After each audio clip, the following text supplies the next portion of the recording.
మనం ఒక 100 ఆపరేషన్ చేసామనుకోండి, 5-10 జనాలకి ఆపరేషన్ చేసే టైంలో బ్లీడింగ్ అయ్యే అవకాశం ఉంది. వాళ్ళకి చాలా బ్లడ్ అవసరం రావచ్చు. కొన్ని సార్లు 20-40 ప్యాకెట్లు కూడా అవసరం పడతాయి.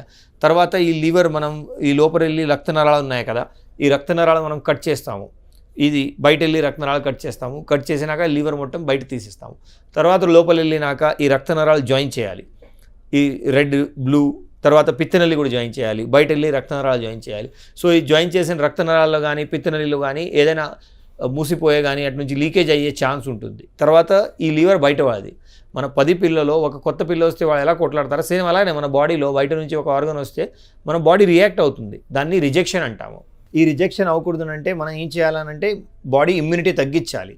ఇమ్యూనిటీ తగ్గించాలైతే మెడిసిన్ ఇస్తాము. స్టీరాయిడ్స్, టాక్రోలిమస్, మైకోమోఫిటిల్ ఈ ట్యాబ్లెట్స్ ఇచ్చేసి ఇమ్యూనిటీ తగ్గిస్తాము.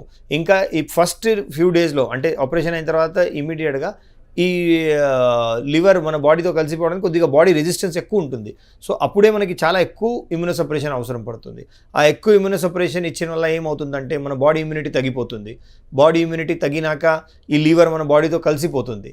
బట్ సేమ్ అదే టైంలో మన బాడీలో ఈ లివర్ కలిసిపోయే టైంలోనే బ్యాక్టీరియా కానీ ఫంగస్ కానీ వైరస్ కలిసిపోయే ఛాన్స్ ఉంటుంది. అందుకే ఈ రిజెక్షన్ కోసం మనం ఇచ్చిన ఇమ్యూనోసప్రెషన్ వల్ల ఇన్ఫెక్షన్ అయ్యే అవకాశం ఉంటుందన్నమాట.